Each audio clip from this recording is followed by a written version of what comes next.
धवला जी और महाधवल को नियम सार को बंधु जी, समय सार पंचास्तिकाय को सठ प्रावत को बंधु जी, त्रिलोक सार गौमट्ट सार द्वय मोक्ष शास्त्र को बंधु जी, चरित पुराण लिखे हैं जितने उन ग्रंथों को बंधु जी, गौतम सुधर्म जम्बु स्वामी जी, विष्णुनंदी को बंधु जी, अपराजित गोवर्धन स्वामी भद्रबाहु को बंधु जी, श्रुत के बिली के बात एकादश अंग पूर्व के ज्ञाता जी, विशाखादि आचार्य को बंधु सुभद्र शूरी श्रुत दाता जी, धर सेनादि श्रेष्ठ श्रमणों को भाव शेत में बंधु जी, माघनंदी श्री पुष्पदंत अरुभूत बलि को बंधु जी, कुंद कुंद श्री समंत भद अरु उमा स्वामी को बंधु जी, पूज्य पाद अकलंक देव को भाव सहित में बंधु जी, और अनेकों श्रुत के लेखक कैसे नाम गिनाऊं जी,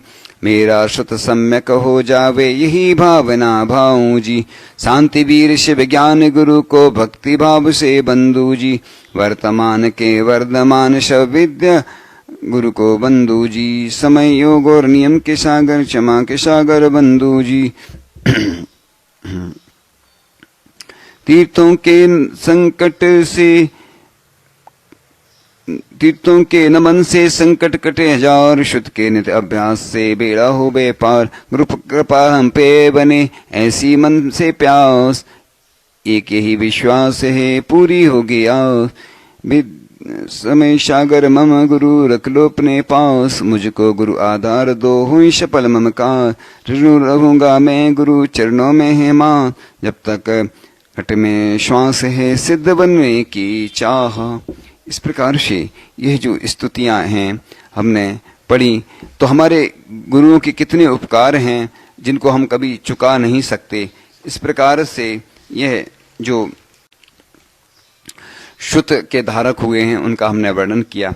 ऐसे ही हमारे श्रुत के लिए जिन्होंने अपना तन मन धन निछावर किया, ऐसे महाकवि आचार्य श्री ज्ञान सागर जी महाराज, जिनके बारे में जब भी जो कहा जाता है वो बस थोड़ा कम पड़ जाता है, इसीलिए वो हमारे लिए बहुत कुछ प्रदान करते चले गए, क्योंकि धूप और छांव का मेला है जिंदगी, बहते हुए जल का ठेला है जिंदगी, सूरज से कीर्ति बड़ी बिना पंख उड़ जाए, सूरज तो जल जाता है कीर्ति ही रह जाए। इस प्रकार से वो हमारे लिए कहते हैं बहुत कुछ प्रदान करते चले गए, और वह तपोवृद्ध थे, वयोवृद्ध थे, ज्ञान वृद्ध थे, अनुभव वृद्ध थे, वृद्धों के भी वृद्ध थे, वे आयुर्वेद आदि के ज्ञाता थे। तो वह उनका जो रूप था गौर वर्ण था, इसीलिए उनका नाम भूरामल रखा गया था, और शांति कुमार भी नाम उनका था। और ज्ञान सागर जी महाराज के क्षेपशम को देखकर श्रीमान सरसेठ भागचंद सोनी ने अजमेर में ज्ञान मूर्ति की उपाधि से अलंकृत किया था। वह और सुपार्श्वमती माता जी ने न्याय तीर्थ की पदवी से उनको अलंकृत किया था। उन्होंने 18 वर्ष की उम्र में ब्रह्मचर्य व्रत धारण कर लिया था। उन्होंने अध्ययन के दौरान निःशुल्क भोजन करना नहीं स्वीकारा, गमछा बेचकर आजीविका की। उनसे प्रेरणा लेना चाहिए आज के युवकों को कि भोजन बनाना सीखना चाहिए और अपने ऊपर आश्रित रहना चाहिए। पंडित कैलाश चंद जी शास्त्री ने भी कहा था कि 70 वर्ष में ऐसा कोई व्यक्ति नहीं देखा। पंडित भूरामल जी परीक्षा पास करने को ज्ञान की सच्ची कसौटी नहीं मानते थे।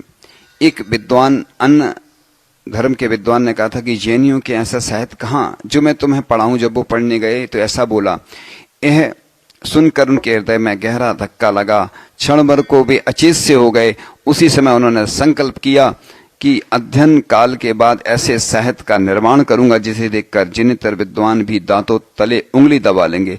तो जब वह बोलते थे तो अरहर की दाल के बराबर ओंठ के नीचे वाई ओर का तिल दिखाई देता, जो कि यह बताता था कि उनके ओंठों पर जिनवाणी का वास था।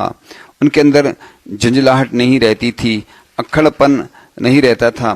कहते हैं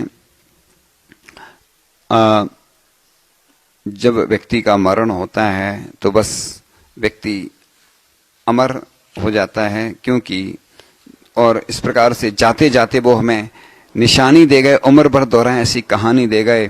तो फानुस बनकर जिसकी हिफाजत हवा करे, वह समा क्या बुझे जिसे रोशन प्रभु करे। तो गतिशील करो चरणों को, मंजिल पास नहीं है। काल चक्र गतिमान किसी का दास नहीं है, जीवन की हर श्वास को सार्थक कर डालो, तुम सांसों का पल भर भी विश्वास नहीं है।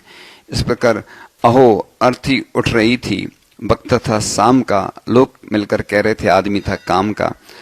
हजारों रोज जन्मते हैं, हजारों ही वे मरते हैं, कोई कोई यहाँ करके अच्छा काम करते हैं। तो इस प्रकार से कोई हंस के मरा, कोई रो के मरा, जिंदगी पाई मगर उसने जो कुछ होके मरा। इसलिए जो काम भी करें अपन वो अच्छे से करें, क्योंकि जीवन का कोई भरोसा नहीं। इसलिए मुझे अकेले को छोड़ने हजारों लोग आए थे, हजारों में से केवल 4 ही कांदा लगाए थे, फिर छोड़कर शमशान पर इस कदर से चल दिए मानो खुद प्रभु से खुद उधार मुझको मांग लाए थे। निर्भय स्वागत करो मृत्यु का, मृत्यु एक विश्राम स्थल, जीव जहां से फिर चलता है धारण कर नव जीवन संबल। मृत्यु एक सरिता है जिसमें श्रम से कातर जीव नहा कर फिर नूतन धारण करता है काया रूपी वस्त्र बहाकर। तो मिथ्यात्व का बमन करना, कषायों का समन करना, इंद्रियों मन का दमन करना, आत्मा में रमण करना, अपने में मगन रहना, प्रभु का भजन करना, मोक्ष को करना। तो मृत्यु से लड़ना, अपने में जमना, परद्रव्य से हटना, भोगों से भागना, शरीर से ममत्व त्यागना। तो ऐसे मुनिराज के बारे में वर्णन आता है। यमराज के दूतों से वे भयभीत नहीं होते, शीत की हिमपात में सुकड़ते नहीं, जेठ की अग्नि का तापी सूर्य ने सुखा नहीं पाता, बरसात की मूसलाधार जल से वे कभी भीग नहीं पाते, वे भोजन की जगह भूख को खाते हैं, प्यास में पानी नहीं स्वयं प्यास को पीते हैं, अर्धरात्रि का प्रमादी अंधकार उनकी पलकें नहीं झपकाता है, पशुओं की क्रूर ध्वनियां उनके आत्मोन्मुखी स्वरों का विरोध करने में समर्थ हैं, वे असंख्य भारतीयों के प्राण हैं, उन पर किसी की आज्ञा नहीं चलती, वर उनकी आज्ञा के बिना ही संपूर्ण भारतवासी उन पर प्राण निछावर करते हैं। तो ऐसे मुनिराज जो सल्लेखना धारण करते हैं, इसको वीर मरण कहा गया है। ऐसे पूज्य आचार्य श्री ज्ञान सागर जी महाराज, पूज्य आचार्य श्री विद्यासागर जी महाराज एवं अन्य जिन साधुओं ने, दिगंबर जिन साधु ने सल्लेखना धारण की है, ये आदर्श है, क्योंकि बुद्धिपूर्वक मरण कहा जाता है। कसायों का भी समन करना, शरीर को भी क्रस करना, कषायों को भी क्रस करना, इस सल्लेखना का उद्देश्य होता है। जैसे चोर हमारी संपत्ति चुरा ले जाता, हमें पुण्य लगता है, और हम दान करते हैं तो पुण्य लगता है। ऐसी कि लाखों वर्षों तक जीव या मृत्यु आज ही आ जावे, ये सल्लेखना का उद्देश्य होता है। इसलिए सल्लेखनाधारी तपोधन साक्षात तीर्थ होता है, छपक शूरवीर होता है, और जिस आराधना को लोक में महाप्रभावशाली पुरुष प्राप्त न कर सके, ऐसी दुर्लभ आराधना को प्राप्त करने वालों की महिमा का वर्णन करने में कोई समर्थ नहीं है। जीवन में सल्लेखना धारण करना सर्वोत्तम कार्य है। सल्लेखना के आराधक को नरक, तिरंच और मनुष्य आयु का बंध नहीं होता है। जो फल कठिन तपश्चरण से प्राप्त होता है, वह फल सल्लेखना धारण करने से सहज प्राप्त होता है। तो इस प्रकार से जन्म मरण सभा के उद्घाटन और समापन की भांति है। अनादि संसार में कोई भी ऐसा जीव नहीं हुआ है जो जन्म लेकर मरण को प्राप्त ना हुआ हो, चाहे वह देवेंद्र हो, चाहे नरेंद्र हो, मुनि हो, वैद्य हो, डॉक्टर हो, सभी को अपने अपने सुनिश्चित समय में मरण अवश्य हुआ है। कोई भी विद्या आदि, तंत्र मंत्र, औषधि आदि मरण से नहीं बचा सकते। तो जैसे वस्त्रधारी जीर्ण वस्त्र को निर्ममत्व भाव से छोड़कर नवीन वस्त्र को उत्साहपूर्वक धारण करता है, ऐसे ही सल्लेखना में होता है। इसलिए मृत्यु तो आएगी, चोर बताकर नहीं आता, अचानक आती है और चली जाती है। जब भी कोई ऐसी घटना घट जाए, कोई भूकंप आ जाए, कोई सुनामी लहर आ जाए, बाढ़ आ जाए, ज्वालामुखी आ जाए, है ना, करंट लग जाए, कोई ऐसी घटना हो जाए और शरीर जाने वाला हो, एक्सीडेंट हो जाए, तो शरीर तो जाना ही है, लेकिन अगर हम णमोकार मंत्र पढ़ते पढ़ते बुद्धिपूर्वक उस शरीर का त्याग कर देते हैं तो कोई रोग हो जाता है, कई परेशानी आती, क्योंकि जब तक यहाँ हैं तो अच्छी बात है, धर्म ध्यान हो रहा है, कोई मुनिराज हैं, अगर स्वर्ग में चले गए, अन्न गति में चले गए तो असंयम में चले जाते हैं। इसलिए मुनिराज भी औषधि आदि ग्रहण करते हैं, प्रयास करते इसको बचाने का। जैसे एक वीर पुरुष देश की रक्षा को करते करते लड़ते लड़ते मर जाता है, इसी प्रकार से इस मरण को वीर मरण कहा गया है। तो इस प्रकार से आत्महत्या जो करते हैं वह आत्मघात कहलाता है। लेकिन सल्लिखना को जैन दर्शन में सबसे महान कार्य कहा है, जैसे कलसारोहण होता है उसी प्रकार से कहा गया है। इसलिए आयु के क्षय को मरण कहा जाता है, आयुष क्षय से मरण हेतुत्वात्। तो इस प्रकार से भीष्म पितामह ने भी इच्छा मृत्यु को स्वीकार किया है। तो इस प्रकार से अपन को ऐसी भावना, अहो अर्थी उठ रही थी, वक्त था शाम का, लोग मिलकर कह रहे थे आदमी था काम का। तो इस प्रकार से मृत्यु के बारे में ऐसा कहा जाता है कि जब आम आदमी मर जाते हैं तब धूमकेतु दिखते नहीं है, परंतु जब किसी बड़े आदमी की मृत्यु होने वाली हो तो आसमान भी आग में लगता है। इंसान को ख्याल है जब समय होगा तब मृत्यु आएगी ही, फिर भी वह उसके आगमन के ख्याल मात्र से ही डरता है। मृत्यु कभी रिश्वत नहीं लेती, ऐसा लिखा है कि मृत्यु यानी अंत या अंतराय नहीं, परंतु नई सीढ़ी का प्रारंभ है। हमने मृत्यु को ज्यादा विकृत रूप से चित्रित किया है। मृत्यु प्रत्येक व्यक्ति की अनिवार्यता को समझता है, फिर भी वह उनके बारे में कभी विचार नहीं करता। लोग मौत से नहीं लेकिन अपनी अपूर्णताओं का हिसाब देने से डरते हैं। एक बार हम अपनी खुद की मृत्यु को स्वीकार कर लेते हैं तो एकाएक जिंदगी जीने के लिए हम मुक्त हो जाते हैं। जैसे जैसे हम अपनी मृत्यु के करीब जाते हैं वैसे वैसे हम ज्यादा खिलते जाते हैं। सभी वस्तुएं पृथ्वी से विकसित होकर पृथ्वी से ही वापस परिवर्तित होती है। मृत मानव मृत ही है जिसको कोई नाम निशान नहीं है। मृत्यु यानी मृत्यु की बातों से छुटकारा और एक ही पल में उसकी समाप्ति। अमृत भी एक अभिशाप है। मैंने वह गमाया ऐसा अफसोस कभी मत करो, सिर्फ इतना ही कहो कि मैंने वह लौटा दिया। ऐसी भावना करने से कभी कुछ जाने या गवाने का दुख नहीं होगा। पतझड़ आएगा ही नहीं तो बसंत का मूल कैसे समझ में आएगा। इस जिंदगी में मृत्यु को पाना इसमें कुछ नहीं है, परंतु वैसे तो यूं ही जिंदगी जीने में क्या नया है। किसी को प्रेम ना कर सको, किसी का प्रेम ना पा सके, ऐसी परिस्थिति मृत्यु से भी बदतर है। एक लघु बसंत प्रेम और हास्य का प्रकाश और जीवन का, और फिर बाहरी अंधकार का हाहाकार, राख की राख में समाप्ति।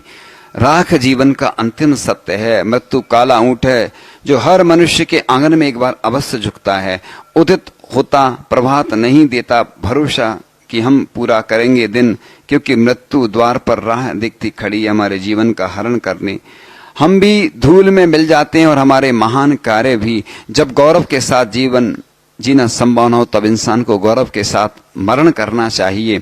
कई बार हम अपने आप को कष्टदायक स्वप्नावस्था से जगने के लिए धन्यवाद देते हैं। मृत्यु के समय भी ऐसा ही करना चाहिए। मृत्यु एक बड़ा साहस है। मैं चाहता हूं कि मेरी मौत, किसी ने कहा था कि मैं चाहता हूं कि मेरी मौत एक सच्चे इंसान की मौत हो और वह मेरा अंतिम अंत हो। अच्छे भले महारथी भी कैसे ढल जाते हैं। माता के उदर से मैं नग नहीं पैदा हुआ, मृत्यु के बाद भी बसती रहूंगा, ईश्वर की जय हो। क्या इंसान उसके सर्जक से भी अधिक न्यायशील हो सकता है? क्या वह सर्जक से भी अधिक पवित्र हो सकता है? प्रत्येक मानव अंत में अपने दूर के घर वापस फिरता है। ही दिन के प्रहरी, तूने रात्रि का ख्याल किया है। अपने घर को शुभस्त रखना, मौत दूर नहीं है। इस प्रकार कोई कार्य ऐसा मान कर कि तुम 100 साल जीने वाले हो, प्रार्थना करो ऐसा मानकर कि कल तुम्हारी मौत होने वाली है। जो जान लेता है कि मैं भिन्न हूं और देह भिन्न है, उसके लिए मृत्यु है नहीं। 6 गज जमीन सबका एक ही नाप है। अपनी अंतिम पोशाक में जेबें नहीं होती। जब तक मौत सामने आकर खड़ी ना हो जाए तब तक तुम जीवन कितना सुखद है यह नहीं कह सकते, क्योंकि अभी तक तो तुम जिए ही नहीं। मौत का पंजा जब अपने प्रिय पात्र पर पड़ता है तब हम पहली बार मौत को पहचानते हैं। बिछुड़ने की घड़ी आ गई है और हम अपने रास्ते चलेंगे। मैं मरूंगा, तुम जियोगे, ईश्वर ही जाने अक्षा क्या है। मृत्यु से मुक्त नहीं हो सकते, मृत्यु को जीत नहीं सकते। मृत्यु को जानता है, जानना ही मुक्ति बन जाता है। कब और किस प्रकार मरना वह तुम निश्चित नहीं कर सकते, लेकिन जीवन किस प्रकार जीना वह तो तुम निश्चित कर सकते हो। मरने वाले के पीछे शोक मत करना, क्योंकि वह तो सभी पीड़ाओं से मुक्त हो गया है। मरने वालों में से जिन्होंने संसारी तृष्णाओं का त्याग किया हो वे निर्वाण को प्राप्त करते हैं। मृत्यु एक विश्वास है और वह है आने वाले कल का अभाव। मृत्यु के बाद भी अगर लोगों के दिल में अपना स्थान हो तो वह मृत्यु नहीं है। मृत्यु कभी दंड होती है, कुछ लोगों के लिए उपचार और अनेकों के लिए कृपा। सबसे ऊपर स्वर्ग है जहां एक न्यायाधीश बैठता है जिसे कोई राजा भी भ्रष्ट नहीं कर सकता। सज्जन आदमी का जीवन मृत्यु की तैयारी है। जिसकी उपस्थिति से हम सजग नहीं होते वह मृत्यु अनिष्ट कैसे हो सकती है। इंसान किस प्रकार मरता है वह नहीं, किस प्रकार जीता है वह महत्वपूर्ण है। जिंदगी में जो आदमी महान होता है वह उसकी मृत्यु के बाद 10 गुना महान बना रहता है। मृत्यु को ढूंढो नहीं, मृत्यु खुद तुम्हें ढूंढ निकालेगी। ऐसा रास्ता ढूंढो कि मृत्यु परिपूर्णता में परिणत हो।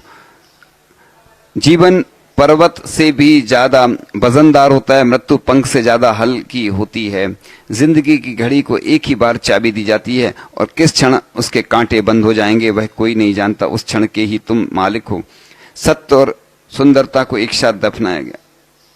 सत्य ने सुंदरता से पूछा, तुझे क्या क्यों मरना पड़ा? सुंदरता ने कहा, सुंदरता के कारण। जवाब सुनकर सत्य ने कहा, तब तो हम सगे हैं, क्योंकि मुझे भी सत्य के कारण ही मरना पड़ा।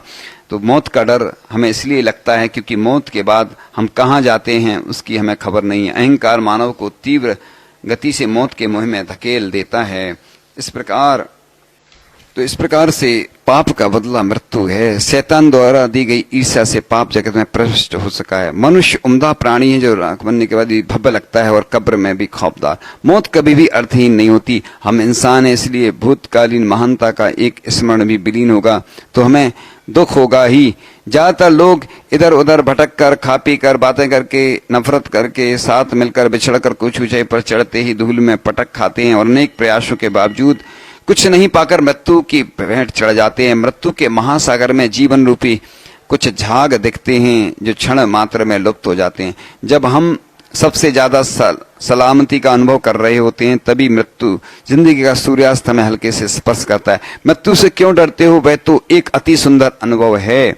निस्तेज मृत्यु किसी पक्षपात बिना ही गरीब की झोपड़ी और राजा के महल पर आकर द्वार खटखटाती है। मृत्यु इंसान बातें नहीं बनाता है, मृत्यु सारा हिसाब चुकता करती है। मृत्यु सभी प्रकार के भेद भाव मिटा देती है। मृत्यु भेड़िए की तरह ही सियार को भी फाड़कर खा जाती है।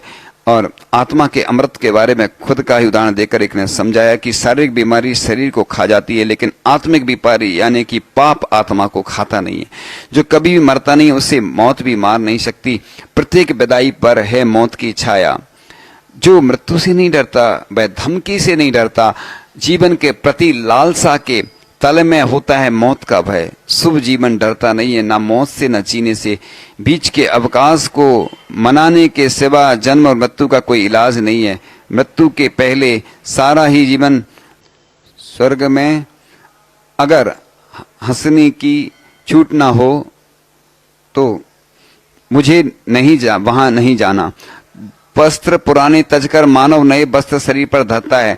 आत्मा खोखले शरीर को तजकर ताजे शरीर को ग्रहता है। मृत्यु वृद्ध आदमी के पास जाती है, युवा आदमी के पास जाती है। इस प्रकार से यह विषय पूर्ण होता है। और इसी प्रकार से हम श्रुत के धारकों की महिमा गाते रहें, ऐसे आचार्यों की महिमा गाते रहें। देवसास गुरु नवदेवताओं की महिमा गाने से हमें ज्ञात होता है कि हमने क्या लिया, क्या दिया। इस प्रकार से हम क्रमशः चर्चा करते रहेंगे। इन्हीं भावनाओं के साथ परम पूज्याचार्य भगवान गुरुदेव शिक्षण विद्यासागर जी महामुनिराज की, परम पूज्याचार्य श्री समय सागर जी महामुनिराज की, जिन वाणी के ज्ञान ते सुझे लोकालोक, सो वाणी मस्तक नमो सदा देत हूँ दो। हे जिन वाणी भारती मातो हे जपो दिन रैन, जो तेरी शरणांग है सो पावे सुख चैन। देव भजो अरिहंत को गुरु सेवा निर्गन, दया धर्म पालो सदा यही मोक्ष का पंथ।